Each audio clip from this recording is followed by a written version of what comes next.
Picture this for a second, the vast, sunlit expanse of the open ocean.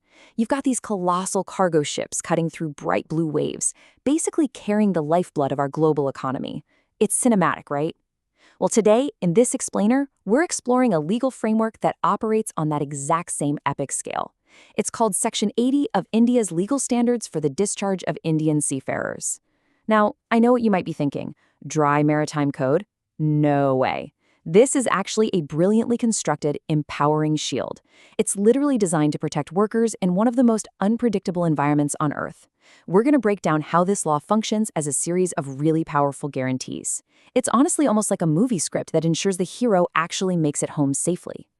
So let's start with a scenario straight out of a thriller. What happens to your job if your ship is sold mid-ocean? Just imagine you're halfway across the world, thousands of miles from your family, and suddenly, boom, the vessel you're working on changes ownership or is disposed of right in the middle of the voyage. Are you just unemployed in international waters? Are you stranded?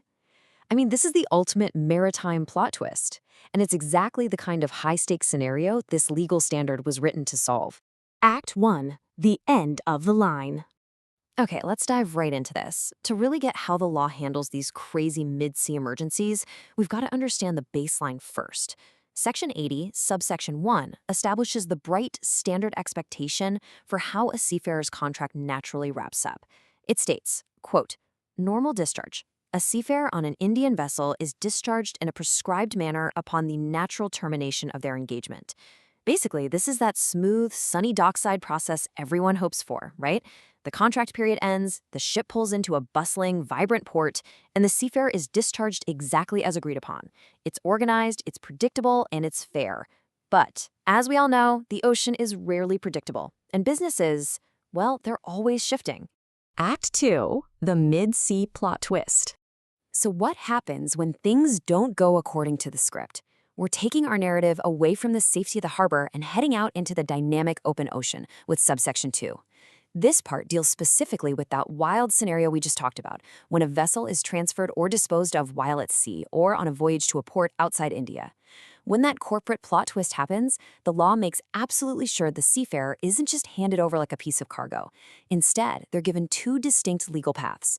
The default action is that every seafarer belonging to that vessel shall be discharged at the next port.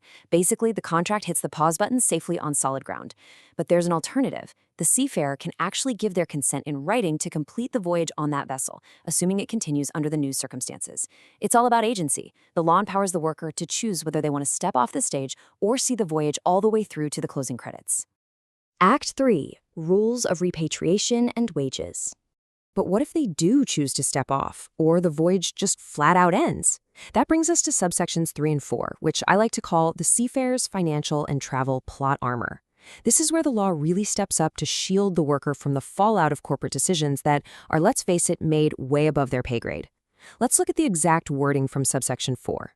If the seafarer is discharged because of a mid-sea transfer and the voyage isn't continued, they are, quote, entitled to the wages to which he would have been entitled had his service been wrongfully terminated by the ship owner before the expiration of the period for which the seafarer was engaged. That right there is an incredibly powerful financial safety net. Let's translate that legal jargon into plain English, shall we? By invoking the standard of being wrongfully terminated, the law is legally guaranteeing that the seafarer gets their full expected wages for the original contract period. And that holds true even if the voyage ended early through absolutely no fault of their own. Why does this matter? Well, it's deeply human. It ensures that the families waiting back home who are completely relying on that paycheck are still fed and supported, despite some massive corporate shift happening out at sea. The worker is made whole. Simple as that. And you know, it's not just about the money either. It's about physical safety. Subsection 3 states that if a seafarer is discharged without their consent before their engagement expires, they shall be duly repatriated in accordance with Section 67. Now, this completely prevents that devastating scene where a worker is abandoned or stranded in a foreign port against their will. Their travel home is legally guaranteed. The state literally ensures they get back to their starting point, keeping the whole narrative bright and empowering for the worker. Act 4. The Captain's Code. Now, to actually enforce these protections, we need a really strong chain of command. Subsection 5 places strict, non-negotiable rules on the master of the vessel, the captain. And it introduces a new central character to our story, the central government officer, who acts as this sort of heroic, independent referee. You can think of this process like a highly regulated, tactical operation. A captain can't just decide to leave a seafarer behind or discharge them early without their consent. Unless there are extreme circumstances beyond their control, the master has to follow specific steps. First, the master must officially request authority to discharge. Second, the central government officer has to actually investigate the grounds for why the seafarer is being discharged or left behind. And third, if it is approved, that officer must certify and record the authority and the exact reasons directly on the seafarer's agreement. The captain absolutely cannot act alone here. The system requires an independent, objective investigation to make sure everything is completely fair. Now, what's really fascinating about this is how the law anticipates missing paperwork. Subsection 6 provides a brilliant fail-safe when it comes to Section 98 charges against a seafarer. It says, quote, "The fact that no such authority is so recorded shall be prima facie evidence that it was not granted." Okay, so prima facie evidence. It basically means something is accepted as correct at first glance. In practice, this essentially turns a lack of paperwork into an ultimate shield for the seafarer. If a captain tries to penalize a seafarer, but the central government officer never actually recorded the proper authority to leave that person behind, well, the law instantly assumes the captain broke the rules. The burden of proof falls entirely on the authority figure. It protects the worker by assuming they're in the right unless it is officially meticulously proven otherwise. Act 5. The exceptions. Of course, every strong narrative has to have its dramatic tension, right? This brings us to the climax of the law. These are the very rare, dramatic edge cases where those powerful protections we just talked about can actually evaporate.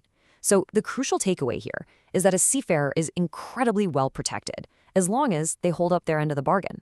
The law dictates that the investigating officer actually cannot refuse to grant discharge authority to the captain if the seafarer, without reasonable cause, commits certain acts. So what are they? Well, if the seafarer failed or refused to join the vessel entirely, if they joined but then refused to actually proceed to sea, or if they've been absent from their vessel without leave, AWOL, either right at the start or during the progress of a voyage.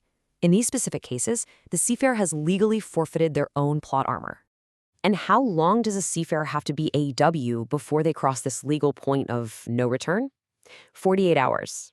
Think of this as a ticking cinematic countdown clock. If a seafarer is absent without leave for more than 48 hours during a voyage, without reasonable cause, the central government officer absolutely must grant the captain the authority to leave them behind. The suspense of this 48-hour window really highlights the immense responsibility that's placed on the seafarer to maintain their own protections. As we wrap up this explainer, I want to leave you with the final, kind of provocative thought. How does strictly protecting a single worker in the middle of the ocean ultimately secure our entire global supply chain? When you really look at Section 80, you realize it's not just bureaucratic red tape. By making sure a seafarer gets their wages, is safely repatriated, and is protected from arbitrary abandonment through strict investigations, the law creates stability.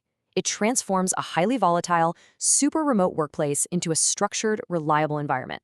And that reliability, that is the very foundation that keeps global trade moving smoothly day in and day out.